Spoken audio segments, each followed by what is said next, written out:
This year's rookie tight ends create a lot of curiosities in the fantasy football community beyond Colston Loveland and Tyler Warren. We're here to cover 3 popular ones and what you need to know about them this year and beyond. Coming to you live on Fantasy Now Plus and the Finns Talk Sports Network, this is Dynasty in 30.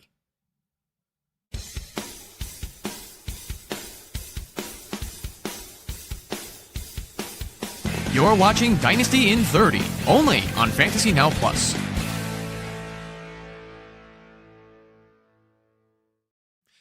Ladies and gentlemen, welcome to Dynasty in 30, happening every Saturday afternoon at 4 p.m. Eastern on Fantasy Now Plus, as well as the Finns Talk Sports Network. My name is Evan Sather, and co-hosting with me, as always, is Will Urian. Will, how are you today?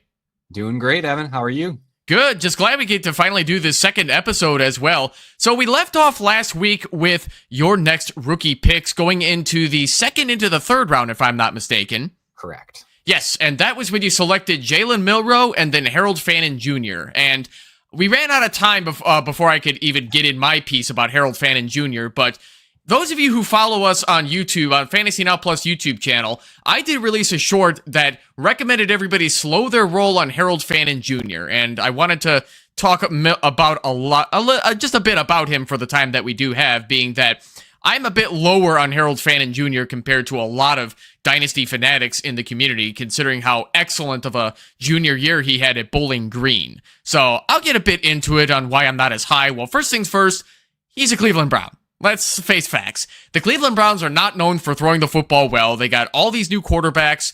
Some of them are old as, well, old man Joe Flacco. I'll try not to be too mean about him because he's a couple months older than me and he's still slinging it really well for his age. But then they went and drafted 2 quarterbacks in Dylan Gabriel and Shadur Sanders, who Dylan Gabriel I think is absolutely awful, but we'll get into him a little bit later.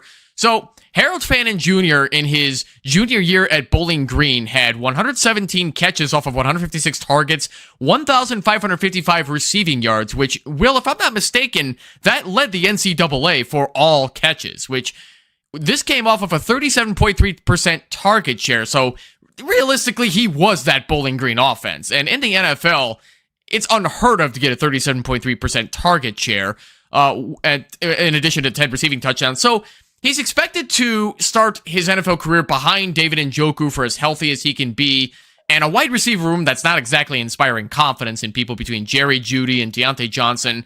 Well, I'll let you get in some rebuttal here. So I'm not as high for those reasons on Harold. I don't think he has a path to success on the Browns. I don't think they have the right coaching staff to help him succeed. What do you have to say to what I think about him? Am I worrying for nothing? So I will say I did do a piece that is up on the website about trimming down the rookie portfolio, the rookie tight end prospects. Harold Fannon, I will say, does not fit the profile that I went for when I was looking for a successful rookie profile. He's not quite as athletic from his combine performance as what I would normally look for. That being said, my profile doesn't hit every tight end that is successful in the NFL. It's just kind of trying to get you a talent pool to pick from that is going to have a super high rate of success. I think Harold Fannon Jr. is going to be one of the exceptions to this, where, like you said, 117 receptions, first in all of college football, 1,555 yards, first in all of college football. He had 873 yards after the catch, first in all of football. 34 missed tackles forced after receptions. I'll give you a hint. There's a theme here. First in the NCAA.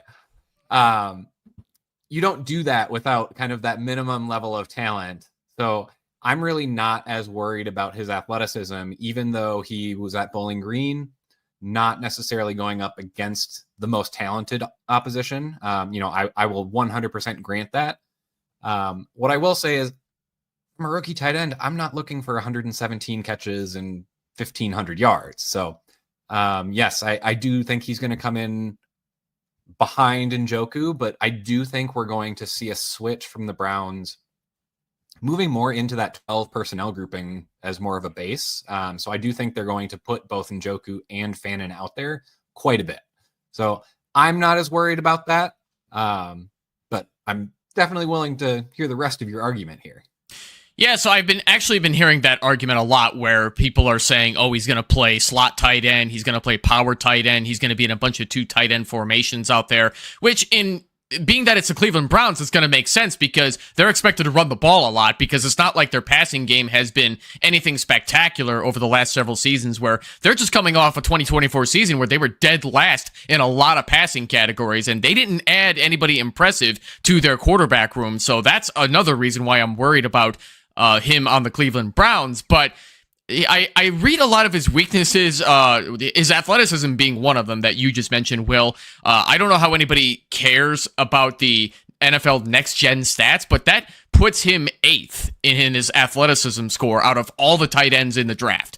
So he was projected to go somewhere between the 3rd and the 4th round, and he ended up going as an early 3rd for the Browns, but he doesn't have a lot. I would say his biggest weakness when he's going out there for the pass is the press coverage. He struggles against the press coverage, which is not good when NFL teams know about this, and that's how you shut him down. And the Browns do not have a lot of great weapons as it is, or nor do they have quarterbacks that are polished for the NFL. You know, I'm talking about the rookies, of course. We're not talking about guys like Flacco who are just over the hill at this point. But in addition to that, I don't think he has yet the strength to prevent defenders from playing through his blocks, but I think that's a lot of the case for a lot of rookie tight ends where they're going to struggle with their blocks. A lot of his weaknesses can absolutely be developed in the NFL, but I just don't think the Browns have the personnel to do it. I think they're going to set him up to fail in the NFL unless another team that has amazing tight end coaches develop him into a superstar. And learning behind Njoku is a great start, but I just don't see Harold Fannon Jr. being this incredible fantasy darling that people say that he will be. Yeah, I mean, I think some of that is valid. I will kind of say I don't personally care about blocking ability. I think, you have your types that are, in that George Kittle mold that do everything well, including blocking to the point. I mean, if they got into some major injury issues out in San Francisco, maybe he even lines up at left tackle in an emergency. That is not Harold Fannon Jr. for sure. He is a receiving tight end purely. I think he was I believe it was under 5% in terms of pass block snaps.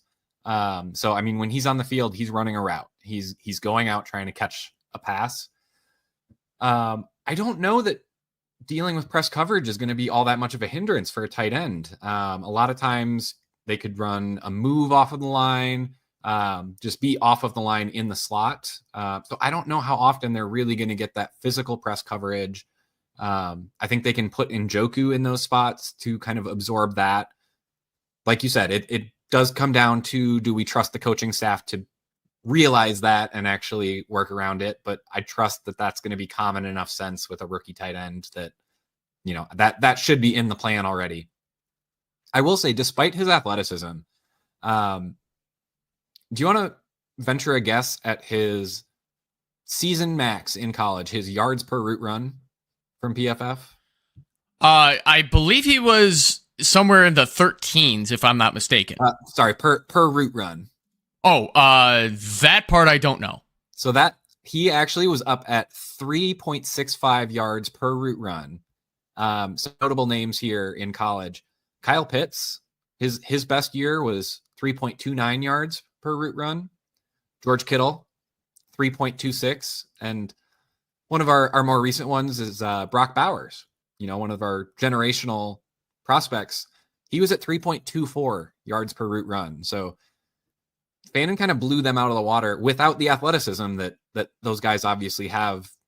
So that's another one where I'm like, I think he just is one of those guys that knows how to play.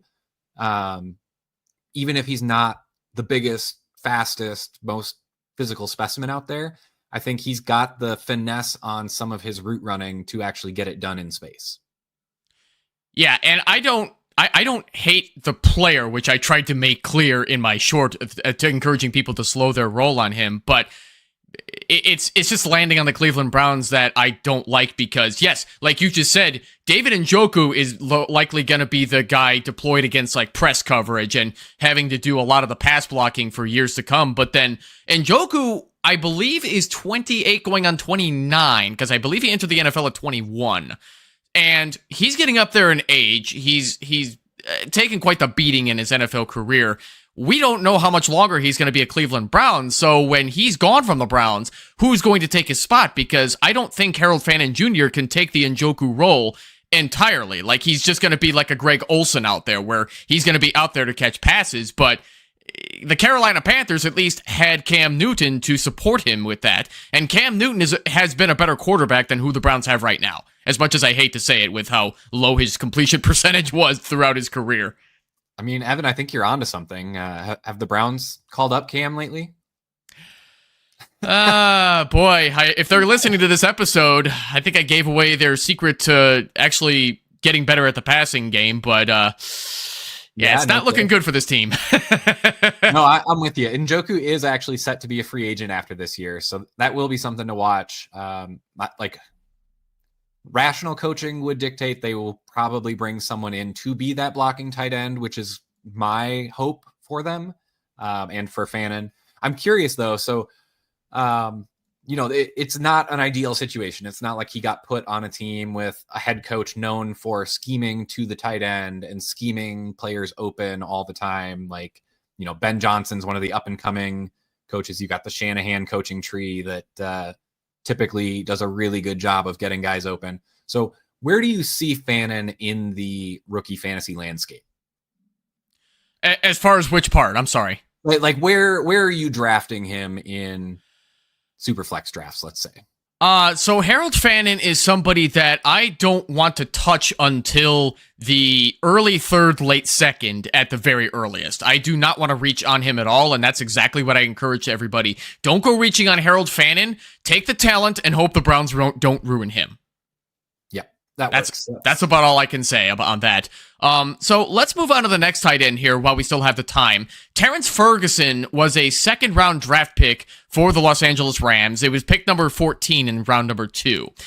I don't know in summary, I don't know what the Rams see in this guy, because he played for an Oregon Ducks team that ran the ball a lot, and Dylan Gabriel, I believe, was 13th in passing attempts in the NCAA last year. I don't know what the Rams see in this guy. He did not catch that many balls in his 3 years at Oregon, where his best season was his junior year in 12 games. He had 43 catches, 591 total receiving yards, which is 13.7 per reception, and he only caught 3 touchdown passes, which was his lowest compared to his sophomore and freshman year. So he had some incredible athleticism at the combine, where his production score, I mean, I don't know, like I said, I don't know how much we care about next-gen stats, but 7th in production score, 2nd in athleticism, so I think that's probably what the Rams were thinking on that. But honestly, with his 4.6 40-yard dash, 39-inch vertical, I don't know what they see in this guy, because his run blocking skills needs work, which, the Rams do like to run the ball with Kyren, so that's not going to get him a lot of playing time if he doesn't get better at that. He lacks quickness to elude the initial tackler after the catch, which, if I trust in Sean McVay's staff to develop that with him, but will he? I mean, that I think is the question. I think we are viewing him pretty similarly, because that was definitely kind of the points that I had as well. Was I think I was looking it up, and I think his high was about a 13% catch share with 15% share of the receiving yards at Oregon. I mean, when I'm looking for tight ends, I want someone who a team relied on. If you're not making an impact in your college team against college wide receivers, whether or not those receivers do go on to the NFL, if you are an NFL level tight end talent, you should be garnering a target share, and your coaches should be saying, this guy is too good to not get the ball to. So I'm pretty worried, especially when guys are that athletic too. I mean, He is a big athletic guy, performed pretty well at the combine, but does have some stuff to improve on. I really get worried when these types don't produce in college, because they're playing against, at some levels, 18-year-old freshmen are sometimes some of their competition. So if you're that athletic and you're not producing against, kids, honestly, like, what are you going to do when you get to the NFL and are now going against fully grown men? That's really my biggest concern. And if you look at Oregon's wide receivers the past 2 years, I mean, his biggest impediment to leading that team in receiving, Troy Franklin, probably. I mean, and we all saw how that went in Denver. Hasn't done much at the NFL level yet. So I'm pretty skeptical. Yes, and I was just about to say I don't have much faith in Troy Franklin either on the Broncos. I think that's why they had to go out and draft Pat Bryant to see if they throw him in the mix. Does he fit that Michael Thomas mold? But I don't want to get too much on that tangent though. But I look at Terrence Ferguson's total receiving statistics in last year's season for the Oregon Ducks. He wasn't even anywhere near the top receiver for that team. He was the top tight end, but not really by a whole lot. That was a team that does not utilize the tight end much in the passing game. They had Tez Johnson, Trayshawn Holden, and Evan Stewart catching more balls than Ferguson. So unless it's the athleticism that Sean McVay likes, I don't know what the hell the Los Angeles Rams see in this guy. Yeah, I agree. I do. Like you said, I mean, McVay obviously sees something in him. He's got some traits that I think can be helpful, but he has not yet put it together on the field. So I will be really curious. I think Terrence Ferguson is one of those guys who's like, yeah, he's got the ability, but hasn't put it together on the field. Putting him with a McVay type scheme and coaching staff, I think that is probably one of the places that he could succeed, but it's not a bet that I'm really wanting to make where he's coming off in drafts at this point. So could you imagine if McVay drafted Harold Fannon Jr. over Terrence Ferguson? How incredible his stock would go up if he landed on the Rams. I'd be considering him like the next Brock Bowers. I don't know that I would have been that high on him, but yeah, I mean, I would be looking right behind Colton Loveland. I mean, my tight end model had him as Harold Fannon Jr. as the clear second tight end. And I think factoring in landing spot, it would have only gotten even better. I probably would have been looking maybe as early as 111-ish in a super flex. Definitely early second for Fannon if he had gotten a better landing spot. So yeah, I mean, I'm willing to be open to seeing what happens with Terrence Ferguson, but I'm not expecting much. And I really want to see him prove it before I go spending any, significant capital into acquiring him. I hope it was obvious that I was joking about the Brock Bowers comparison, considering that Fannon does struggle with blocking and he doesn't offer everything the way that Bowers does. But if anybody hasn't seen the fantasynowplus.com website, our rookie rankings are also on there. Me and Will both have our rookie rankings on there. We haven't updated ours in a little while. I haven't seen a need to do so yet. I'm waiting to see how they do at training camp. But right now, I have Harold Fannon Jr. as my tight end 5. I believe you have him as your tight end 2, which is fascinating to me. Yeah. So again, it's coming down to his receiving production. His production score was just off the charts. And that really pulled his score up. And then, at the end of the day, an early third round pick is usually a pretty good sign for tight ends. So kind of all of that, all of the other factors that came in, he didn't do awful at the combine. It wasn't the performance that we were looking for, but it wasn't enough to really tank him. And yeah, so, he graded out as, I want to say he was probably the 7th best tight end prospect out of the last about 7 or 8 years in terms of my metric that I calculate for tight ends. So, Brock Bowers was up there. No one's probably going to touch that for a while, but obviously we remember the hype that Kyle Pitts got. He's also super high on there, but after that, Harold Fannon was right in with any of the other guys that you want to name. So getting back to Terrence Ferguson real quick, me and Will, we both have Terrence Ferguson as our tight end 6. I have him right behind Harold Fannon Jr., which I think is where he belongs compared to Oronde Gadsden, Gunnar Helm, Luke Lackley, and whoever else you want to name among the rookies who are going to be lucky to make the 53-man roster. I think that's where Terrence Ferguson belongs. I do not have much faith in him, but if Sean McVay can make him better than Tyler Higbee, just color me shocked. I don't know what else to say at that point. Yeah, I'm with you. Do you have a question on, so the other tight end we really wanted to cover today, I think, Mason Taylor. I'm really, really curious about your take on Mason Taylor, because he's one of those guys for me that I look at and doesn't really, I think, fit the mold of what I'm typically looking for in a fantasy tight end. So I'm thinking maybe I just am lower on him from that kind of bias perspective. What's your take on Mason Taylor? Like what are you looking for? What do you like? What do you dislike? Okay, so just to get the rookie, while we were on the topic of rookie rankings, I want to say for the record that I have Mason Taylor right now as my tight end 3 among all the rookies. He's behind Tyler Ward and Colston Loveland. I have him ahead of Elijah Arroyo, Fannon, and Ferguson. The reason I put him there is because I believe his talent was there. He demonstrated that very well at LSU. He wasn't setting any record-breaking numbers, but he absolutely earned his larger target share his junior year, which was 15.5%. I don't have in front of me what that compares to offhand, as he only got 546 receiving yards, which is not that great after the catch. It's a little shy of 10 yards per reception off of 55 catches, and he also didn't get many red zone looks either, so that's not exactly great. If I'm not mistaken, LSU runs the ball a lot. Yeah, and I mean, if you think back, the rookie wide receivers this year, I mean, up until last year, he had some competition as well. So I think that's going to be another thing that's going to hold down his production. Absolutely. So Mason Taylor, I think, is a good project round 2 tight end that the New York Jets very badly need. And to be honest, I mean, aside from like Tyler Conklin, I cannot remember the last great tight end they had on the New York Jets. That's how long it's been. You don't count Kenny Yeboah? Yeah, I wish I could count Kenny, but I mean, the Jets killed Kenny. You bastards. Oh man, solid reference. Yeah, I look at Mason Taylor.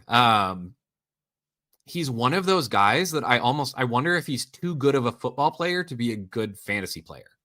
I think I kind of talked about kind of that George Kittle archetype that does everything well, blocks, is physical, still gets out in routes. I view him in that mold. Everything I've heard, super positive about his character, very team oriented. I'm just worried that they're going to need him to do things other than catch passes. At LSU, I mean, I think he was up above 15% for a pass block rate last year. I mean, that's someone who's not necessarily going to be running routes all the time. And in fantasy football, you need the routes to get the targets, to get the catches, to get the yards. So I do think he's a very talented player. I really like the player in and of itself. I just don't know the usage is going to be there from a fantasy perspective of, is he going to be put out in routes as, I know that Jets receiving core, it's Garrett Wilson pretty much. Maybe he becomes the second target, which would be awesome for Mason Taylor. I just don't know if they're going to be able to release him off the line. I think he might end up stuck chipping and, helping out that offensive line, keep Justin Fields from taking all of the sacks that Justin typically has been taking his career.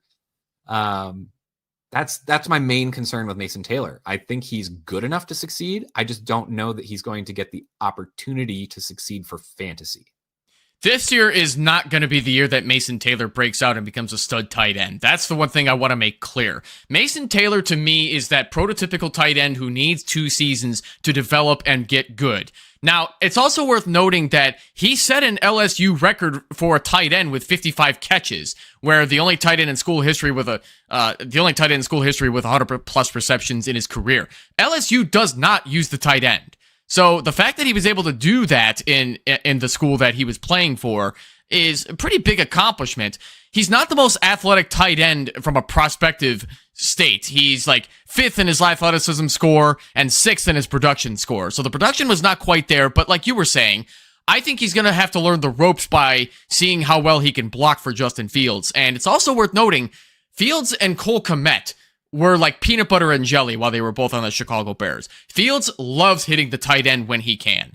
So I think that's going to put Mason Taylor in a great position to succeed if the Jets can figure out their offensive woes. And knowing the team history, it's going to be a bit of an uphill battle, but he doesn't have a lot of competition outside of Garrett Wilson, like you just said. Yeah, I mean, honestly, I hate to say it because I fell for the trap last year. I think Brees might be their number 2 pass catcher. this year. He's going to have to if they have to check the ball down a lot. And Brees can do it. Let's not forget that. Yep. Yeah. Gosh, last year killed me. Brees was kind of one of my flag plant guys. And then that whole team was just a disaster from the beginning. But yeah, I mean, I would also say I'm so glad you called out the timeline here with Mason Taylor. I think we've kind of mentioned we've been getting very, very spoiled on rookies coming in and performing right away. And I think it's very important to really stay the course, especially with tight ends. There used to be kind of the anecdotal third-year wide receiver breakout. I think more and more lately, people are coming into the league a little bit more polished at the wide receiver position. Tight end is just a whole different animal because you really are asked to do everything on the field. And that's really where I exercise patience as much as I can. Like every once in a while, we'll get a Brock Bowers, who everybody knows is awesome, comes in and is awesome from day one. The vast majority are not like that. A lot of times they need to sit behind people for a year, learn the ropes, learn how to prepare, learn what situations to adjust to. And then from there, you're looking for that big leap from year 1 to year 2. That's kind of showing them putting it together in spurts. And then from year 2 to year 3, that's when you really start seeing the stars be born. Is they take that leap and they continue to grow from year 2 to 3. And then from year 3 on, they're just, that perennial top 10 tight end until they, hit the age cliff and, Father Time takes no prisoners. That's right. And Mason Taylor right now, I'm looking at this tight end room that's currently on the New York Jets. You mentioned that, yeah, guys like him definitely need to sit behind a veteran to learn how to play tight end in the NFL. Mason Taylor is definitely one of those prospects because his prospect profile with his negatives say that he's just this unpolished route runner, blocker, and he's not the most athletic guy, and that's okay because you don't have to be great out of the gate as a tight end. It's a difficult position that requires you to do a lot like you were just talking about. But who in the hell is Mason Taylor going to sit behind? Stone Smart? Jeremy Ruckert? Yeah, I mean, I hope he's a self-taught learner. That's my only hope here. He didn't do him any favors with the situation, just like with Terrence Ferguson fell into a good situation. Harold Fannon did not. Mason Taylor's more on that Harold Fannon scale. I just hope Aaron Glenn hires more of the right coaches for somebody like a Mason Taylor. I know he hired a pretty good offensive coordinator who used to work with Jim Harbaugh at San Diego University. I can't remember the man's name, but I really like that for Brees Hall in the run game because he was also a former running backs coach in college. So he knows how to help guys like Brees Hall. But what this means for the tight end, Mason Taylor will have to learn to block for guys like Brees. But being that he landed on the Jets, I like Mason Taylor a lot as a prospect, but I just don't know if he's going to get there. And I have him as tight end 3 by default just because I don't really like anybody else outside of Colston Loveland and Tyler Warren. Yeah. I'm with you. I mean, like you kind of pointed out, I have Fannon as my tight end 2. I mean, with the prices that you can pay for Fannon, I'm very happy to kind of sit back and let another tight end come off the board and then just take Fannon early this year. And I'll just sit back and see if he can put his college production to work at the NFL level. I don't know that there's anyone else really this year that looks the part of a true, perennial top 10 tight end. Even after development, I think there's a couple people that have a chance. I just don't, it's what I would call a deep class without a particularly high ceiling. I completely agree with that. Now, if I can't get a Tyler Warren or a Colston Loveland in a rookie as a rookie tight end in my dynasty draft, I'm looking to, if anybody like a Mason Taylor, and Elijah Arroyo, Harold Fannon, or a Terrence Ferguson falls my way, I'm going to see if I can sell them. I'm going to see if I can trade up if anybody else wants these tight ends. Would you agree with me on that, or do you think I would be overreacting to trying to flip one of those guys? I don't mind that strategy. I think especially it only takes one person in your league to be a little bit higher on a guy for you to get a return there. So a lot of times that can be a pretty strong strategy. I'm really not sold on a lot of these guys. I was expecting this year's tight end class to score a little bit better in my model than they did. So really, I think that's a pretty good thought process to follow there. Try and make a profit, wait for that. Maybe they flash in week 1 or 2 and you can sell them before we figure out what their true body of work is going to look like. And I'm all for short-term gains in Dynasty. If you can do it, flip them and get the profit. Absolutely. So we have hit the 30-minute mark, so we're going to start wrapping things up here. Ladies and gentlemen, thank you for tuning in today. Be sure to like this video and subscribe to Fantasy Now Plus as well as the Finns Talk Sports Network. The links are in the description of this video. We hope to see you back on Monday for the flagship show at 12 p.m. Eastern with Justin and Josh to hear all about what to expect from the AFC and NFC West divisions. Will and I will be back next week. Until then, have a great rest of your weekend, everybody. We'll see you soon.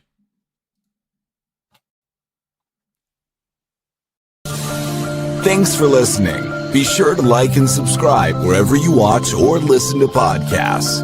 We'll be back next week for more ways to win your league.